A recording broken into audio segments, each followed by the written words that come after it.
Bienvenue sur Africa 24, c'est un plaisir pour nous de vous présenter ce journal de campagne depuis Cotonou, la capitale économique du Bénin. Kessile Tchala, candidat à la présidentielle, poursuit sa campagne électorale. Il a rencontré dimanche plusieurs regroupements de femmes commerçantes de Cotonou. Occasion pour l'ancien ministre de la Santé du président Boni Yayi de présenter son projet de société. Suivez ce reportage de Lefty Ounou, commentaire Mokhtar Bari. Tchala Saré Kessile, candidat à l'élection présidentielle du 6 mars 2016, a rencontré des groupements professionnels de femmes dimanche à Cotonou. Venues de diverses régions du pays, ces femmes ont été imprégnées des points forts du projet de société du candidat. Après avoir posé un diagnostic de la gouvernance au Bénin ces 10 dernières années, Kessile Tchala a évoqué les enjeux du processus électoral en cours. Si j'avais ces moyens, franchement, notre assurance maladie ne serait pas aujourd'hui dans le coma. Si j'avais ces moyens, la gratuité de la césarienne serait effective. Ce n'est plus effectif. Si j'avais ces moyens, la santé de l'enfant de 5 ans, de la femme enceinte, serait prise en charge. Et du vieillard, et de nos soldats, et du policier, dont les salaires sont absolument pas à la hauteur des besoins. Donc, il y a tellement de choses. Il faut qu'on gère mieux nos ressources. Pour les candidats, le Bénin se trouve confronté à une crise économique, morale et institutionnelle un quart de siècle après l'organisation de la conférence des forces vives de la nation.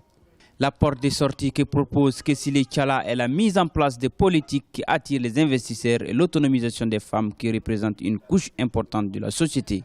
Moi, ce qui m'intéresserait, c'est que parmi ces dames qui sont ici, nos mamans-là, qu'il y ait l'avenir de notre pays, les femmes d'entreprise, les femmes de micro-entreprises d'abord, et ensuite les grandes commerçantes qu'on a trouvées au Bénin dans les années 70, qui ont fait que les gens quittaient depuis Kinshasa pour venir faire leurs courses à Dantopa. Cet esprit-là, des années 70, où même le Nigeria faisait importer par le port de Cotonou ses billets de banque. Kessile Saré Tchala est un docteur en médecine, ancien ministre de la Santé sous le président Boni Yayi. Son projet de société est intitulé Nouveau Bénin, ensemble, maintenant.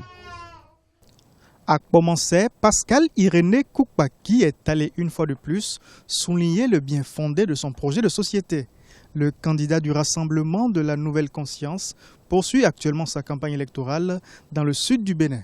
Suivez ce reportage de Viviane Baoken. Pascal Irénée Koukbaki poursuit la mobilisation de ses électeurs. Il s'est rendu ce week-end à Komassé, dans le département de l'Atlantique, à 40 km de la capitale économique Cotonou. Le candidat de la Nouvelle Conscience a rappelé à ses militants les grands enjeux du prochain scrutin. Les solutions à nos problèmes sont avec nous. Il suffit de le vouloir et nous changerons beaucoup de choses. Je vous ai écoutés tous. Je ne l'oublierai pas. Chefs traditionnels, femmes, hommes et enfants ont fait le déplacement pour écouter le candidat, ancien Premier ministre. Il a partagé avec les populations de Komassé ses projets de développement pour un Bénin émergent. Des projets qui pourraient prendre corps une fois élu à la Marina. Vous me connaissez, je vous connais également. Je sais quels sont vos problèmes. Que reste-t-il encore? Séduits par son programme de promotion de l'emploi en faveur des jeunes, les militants de l'arrondissement de Komassé n'ont pas hésité à dire une fois de plus oui à Pascal Irénée Koukbaki, candidat de la Nouvelle Conscience. Patrice Talon poursuit également sa campagne électorale. Emploi des jeunes, réduction de la pauvreté, réforme constitutionnelle. Le projet de société du candidat se résume en 10 grandes priorités.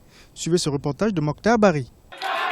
Sa vision pour le Bénin se résume en 10 grandes mesures qu'il compte mettre en œuvre s'il est élu au soir du 6 mars 2016.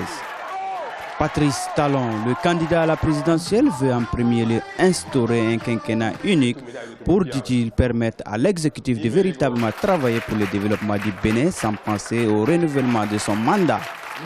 Pour Patrice Talon, le mandat présidentiel 2016-2021 devra être un mandat de rupture, de transition et de réformes notamment politiques afin d'impulser une nouvelle dynamique dans le pays.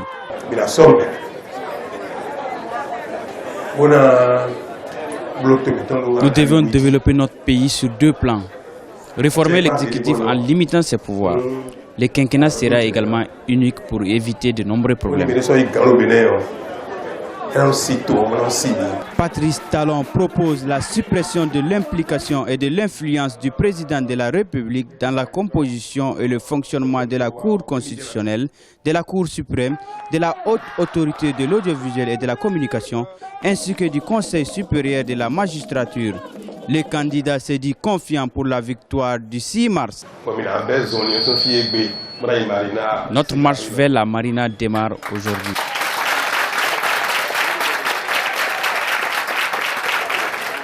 Votre engouement me garantit que nous gagnerons. Patrice Talon, à travers son projet de société, souhaite investir pour une agriculture de grande envergure au Bénin. Le candidat à la présidentielle veut également reconstruire le système éducatif et sanitaire en mettant l'accent sur la qualité des prestations. Le candidat du Front républicain du Bénin, Marcel de Souza, est allé rencontrer dimanche soir les populations d'Abomey-Calavi. Le député de la 16e circonscription électorale est venu partager sa vision du Bénin debout et du Bénin gagnant. Suivez ce reportage de Viviane Baoken. En marge de la présidentielle du 6 mars prochain, Marcel de Souza est allé communier dimanche avec les populations d'Abomey-Calavi. Malgré l'ambiance timide, les populations ont prêté une oreille attentive au projet de société du candidat du Front républicain du Bénin. Marcel de Souza, déterminé, envisage de reconstruire un Bénin nouveau. Pour nous, le développement du Bénin passe par la promotion de l'agriculture. À travers notre politique agricole, nous allons créer plus d'emplois. Marcel de Souza s'est engagé à revoir à la hausse les microcrédits aux femmes en vue de leur assurer une meilleure autonomisation. Aussi, le candidat promet aux populations l'énergie électrique grâce à une politique de développement de l'énergie éolienne, solaire et hydroélectrique. Je mettrai à votre disposition l'énergie solaire. Nous avons le soleil en abondance. Je m'engage à électrifier toutes les localités.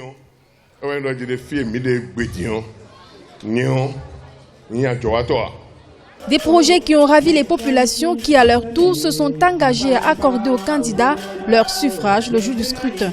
Une motion de soutien prometteuse pour Marcel de Souza qui amorce le dernier tournant de sa campagne électorale. C'est la fin de ce journal de campagne que nous vous remercions d'avoir suivi. À très bientôt sur Africa 24.